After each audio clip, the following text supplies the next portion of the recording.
you'd be practicing getting under your desk and covering your head and your eyes. You know, in those days, and I think it was true, I think the Altoona Mirror had a story like that. Altoona was still a railroad hub. And supposedly we were, you know, in the top 10 on the Russian bombing list to take out Altoona. And Kennedy was president. What scared the hell out of me was the Cuban Missile Crisis, which occurred probably the year before he was assassinated. In fact, if you look again at History Channel and conspiracy theories, there's a lot of conspiracy that the Cubans, because of the animosity towards Kennedy and trying to overthrow the Cuban government, were, you know, might have been behind the assassination. But yeah, that was damn intense for a kid, because you know, it was basically, we had the U-2 plane, spy plane, I guess, picked up all these missile sites, you know, flew over Cuba and photographed all these missile sites in Cuba. And Cuba was much more aligned with the Soviet Union than they are today. You really don't hear much about it. But then they were like interlocked, you know, in lynch step. So it was almost like you had Khrushchev, Nikita Khrushchev, who was the Russian dictator, and sort of a typical wild man, ranting and raving and that kind of thing. He always had the famous line, "We will bury you," you know, and they'd play that. As I got older, I realized I'm not sure he meant bury you from a standpoint militarily, but I think he was talking about the communist system of governing or governance versus a democracy. And what he was trying to say is I think what he was trying to say is communism would win out. They'd be able to outproduce a democracy or a capitalism, and they'll bury you economically. But when you'd hear him ranting and raving like that, everybody took it as a threat, militarily, not economically. So anyway, yes, Kennedy came on and showed on television to address the nation. They showed pictures. You couldn't see much. They were, I mean, you couldn't, to the average person, you couldn't tell it was a missile base, but they said, yes, these are missiles in Cuba. These are Russian planes, long-range bombers that are in the Cuban airfields. And I guess the shipping in those days, Cuba really, I guess, was sustained a lot by the Soviet Union, because we sort of embargoed any Cuban goods. That's why today you can't get a Cuban cigar. There was you just didn't import anything. So they were totally dependent on the Soviet Union and communist countries to buy their goods, and they imported everything. So they'd be importing oil, they'd be importing whatever from Russia. And obviously they were importing missiles. So I guess Kennedy just said, we're putting a complete embargo on Cuba. Nothing is going in there, period, till these missiles are removed. And you know, Khrushchev and them, you know, I guess there'd be, you'd only get the public statements. I don't know what was going on behind the scenes diplomatically, but, you know, Khrushchev would be ranting and raving, and it was like, hey, we're not taking anything out of Cuba. And if you invade Cuba, will attack. And in those days, as it is today, you were talking an attack meant all-out nuclear war. I mean, that was, I don't know what it would be like today. I have a feeling it would be much worse with the size weapons we have, like rhythm, be gone. But anyway, so you'd be listening to the newscast, and it would say Russian ships with missiles are on the way to Cuba. And the American ships, the Navy blockaded Cuba, and it was like if those ships try to run the blockade, or if they try to unload that stuff, it's not going to be permitted. We'll blow them the hell out of the water. So you were on the idea that you're going to be in a nuclear war here.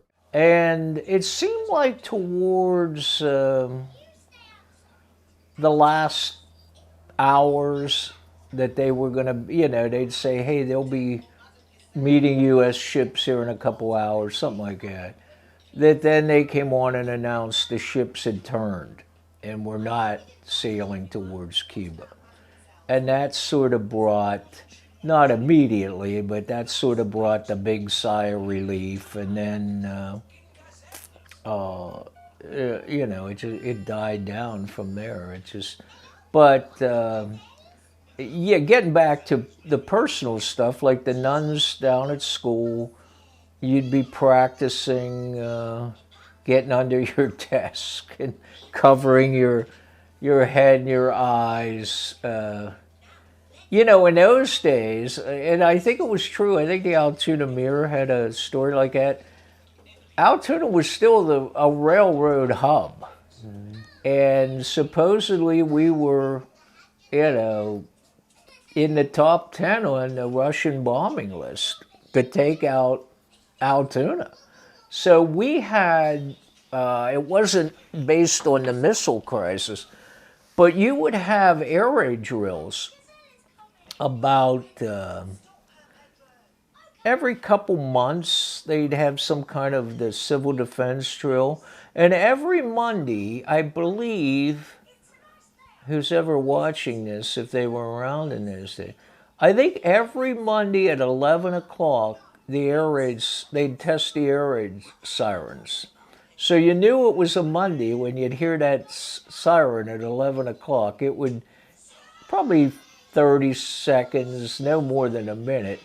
It was super loud, and it would beam out, and, if it was a real emergency, you were to take cover and do all this stuff. But yeah, there was a real concern or a real fear. I remember, again, that was November of whatever year that was, and or maybe it was. Now that I say that, that is interesting. I'm not sure if it was in the fall or in the summer, but I do remember thinking, well, there's not going to be any Christmas presents because they're going to blow everything up. So I was more concerned with, hey, what are we going to do about Christmas if there's a nuclear war here? So that was at the top of my list. No Christmas. We're going to be wiped off the face of the earth. So, what are we watching here, Riz? You're like, yeah. That was 1963. So I was probably a freshman in Bishop Guilfoyle. Those days, freshmen and the sophomores at BG would go to what they called the 6th Avenue building, which was the original high school for Bishop Guilfoyle. And the juniors and the seniors go at the Pleasant Valley, where it is now. Eventually, they expanded Pleasant Valley, and all four grades go there now. But for a long time, it was two freshmen and sophomores at 6th Avenue, and juniors and seniors. So I was at 6th Avenue. Um, there wasn't much happening, or again, that was 1963. It wasn't like internet. It wasn't 24/7 news. Probably in those days, we had the two TV stations, Altoona TV 10 and Johnstown TV 6, and that was about all you had. But when I went into this one class, I think it was a Latin class, the nun in there announced that the president had been shot. And we all sort of sat down. There wasn't much you could do, obviously. And then I think the principal or the vice principal came on the speaker and said, we're going to dismiss everybody early. So I went home, got the bus with everybody else, and came home. And I think by the time I got home, all the crap had sort of hit the fan, that he was dead. I remember thinking, it's almost like watching a Western with a big star in it or something. When I heard he was shot, I just assumed he got shot, not that he was going to be killed or anything like that. All the good guys, and usually in those days, would get shot in the arm and ride off into the sunset, or shot in the leg or something like that. But yeah, when I got home, and again, I think I saw that announcement because TV 10 was CBS, and CBS was Walter Cronkite. And you'll see it a lot in the films now where he comes on. I think he has his glasses, and he sort of takes them off and says, the President Kennedy was pronounced dead at 2:02 in Dallas today. So that was quite a shock. And we didn't go to school for a couple days. School was canceled, suspended. So you watched it all on TV. It was first you saw all the stuff in Dallas. I think I did see live. That's always a good debate there. I think I saw the live shots of Oswald being shot when they were leading him out of the police station, and Jack Ruby came out of the crowd and shot him with these two policemen had him under each arm, like escorting him, not holding him. And then he sort of fell back, and they wrestled Ruby to the floor and all that. So I think I saw the live shot of that, because that's all you did was watch TV for about 3 or 4 days. It was just constant wall-to-wall coverage.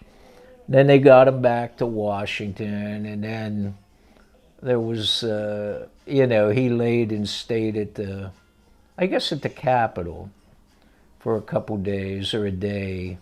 It would just show all the crowd going in to walk by the casket.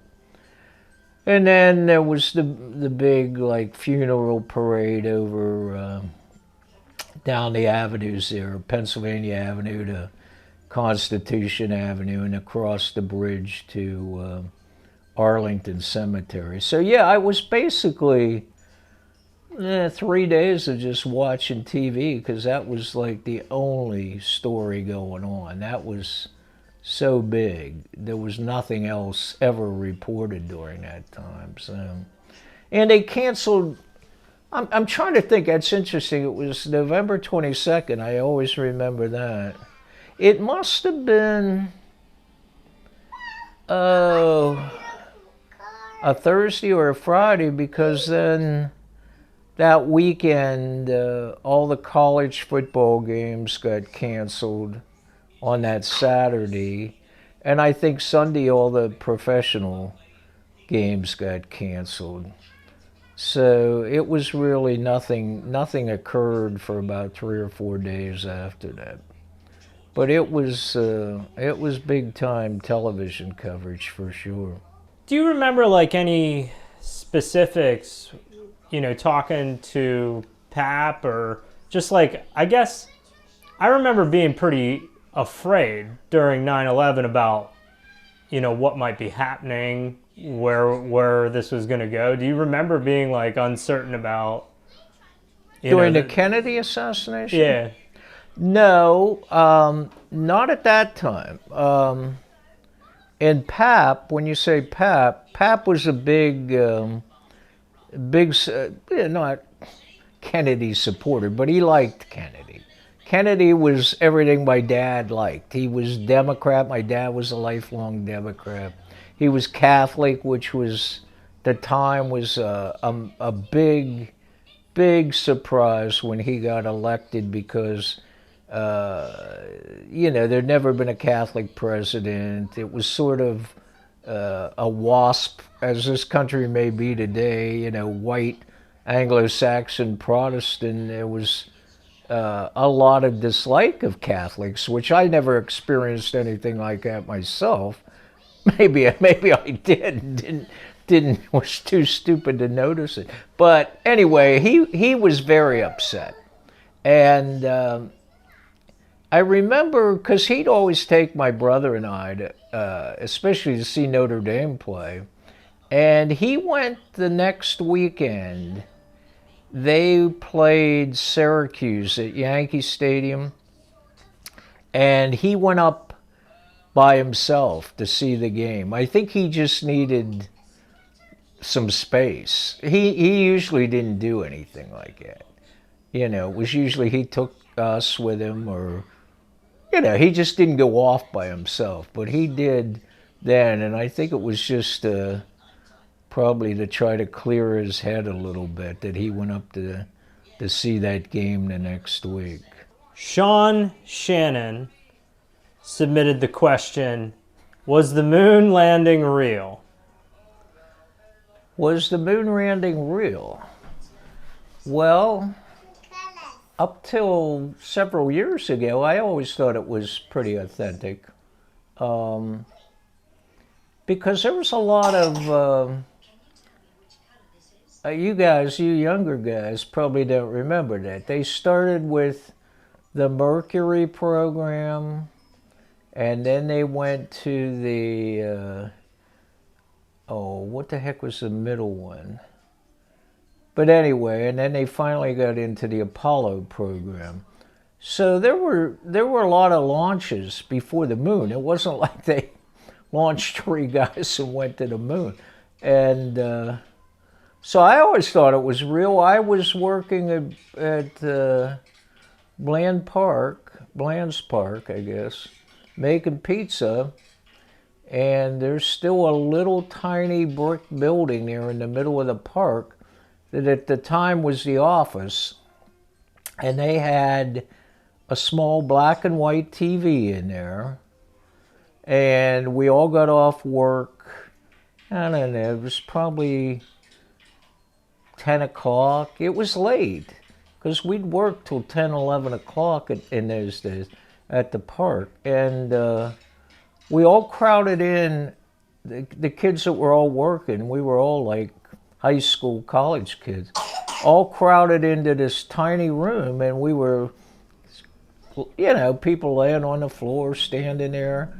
And Walter Cronkite, he always was the big TV commentator, and they're listening in on Armstrong and Collins, I guess, Collins stayed in the capsule. Armstrong and Aldrin left the capsule circulating the moon, and then went down and landed on the moon. And you could see the steps coming down. You could see him walking down in his famous line, the famous line, 1 step for man, 1 giant leap for mankind.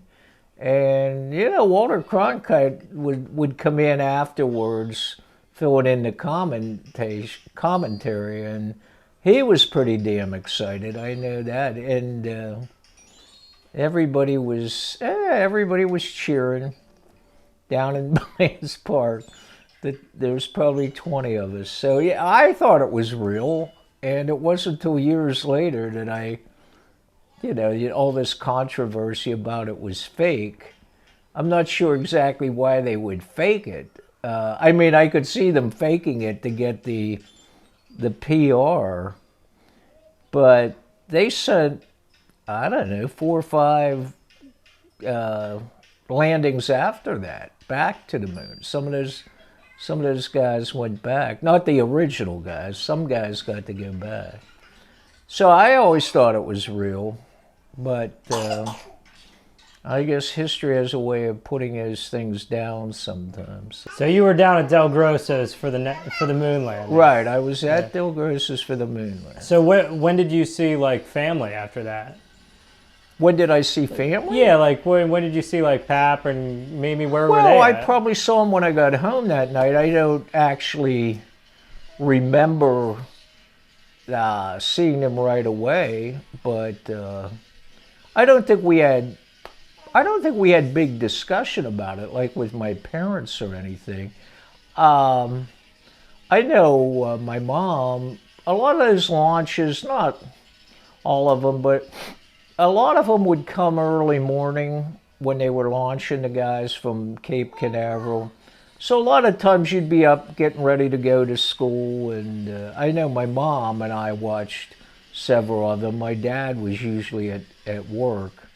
And I don't think they were, it's like my generation and your generation, they probably weren't as into it or didn't understand it as much or weren't fascinated by it as much. How rhythm as I was. I thought it was, I really liked that stuff at the time, so. Yeah. Hey, break. You watch a lot of like Ancient Aliens and stuff like that, and you like conspiracy theories, don't you? Conspiracy theories about hiding the fact that we're not alone? Yeah. Yeah, well, yeah, I think it's all pretty compelling. Again, at the time of the moon landing, that wasn't my thoughts, but yeah, I like to watch Ancient Aliens. It isn't so much that although lately there's been more and more, say, video proof, people like you out there and iPhones and cameras on every freaking phone. People take a lot of stuff now that you couldn't have done 20, 25 years ago. So, but the thing on Ancient Aliens that always gets me is not the pictures of the supposed current events. It's all the historical stuff. That the pyramids, a lot of stuff the Incas built in South America. People that look at that stuff, not you or I, but people that are like architectural experts, building experts, lifting type experts say there's no way in hell somebody 3,000 to 4,000, 5,000 years ago could have built stuff at that type of precision without some kind of guidance. So now I think the bigger question is, say, were the Egyptians able to do that, or was there really a civilization, a massive civilization before everything we knew that had that ability, like say 10, 20,000 years ago, built some of this stuff, and these other guys sort of just tailed along or rode the coattails of this stuff. But they had an interesting one on several months ago, but it was, I think it's in South America, and these stones, these huge stones, just perfectly in place. And they brought a guy in who runs like heavy equipment today, builds, skyscrapers, these bridges you go across on superhighway. He said that we have nothing, no equipment today that could lift one of those stones that was like in a perfect formation down in some jungle in South America. So that gets you thinking a little bit. But that's usually what hits me more. Not that the current stuff where we're launching astronauts, but what the hell was here thousands of years ago. And I think there is that fear. And I see that in society today that, man, you disrupt somebody's belief. You're not sure where the heck that's going to lead. I think we're not what I'd call open to the possibility that there's other life out there. I don't know why we don't want to believe it. But after watching some of this stuff and watching, say, our interaction with each other and the hatred of the dislike that comes from just maybe not agreeing with somebody 100%, that to think that this is like some epitome of what a society should be, I don't know. We may be nothing but, an insect type existence or life form to somebody who's an alien that's way, way more advanced than we'd ever be. So, but I think a lot of that comes from trying to control the masses. I'm not anti-religion, but it makes you think about religion. All these things that have come into play in civilization on this planet, a lot of that may have been just to control the people. If you say there is nothing out there, say in a sense of a God, you're not going to be judged. You're not, it's just you're here, do what you want while you're here, and then you're gone. That certainly gives people like sort of like a James Bond type license to kill, license to do anything you want. Because I'm out of here. Once I'm out of here, no one's going to care about it anyway. So anyway, those are my thoughts.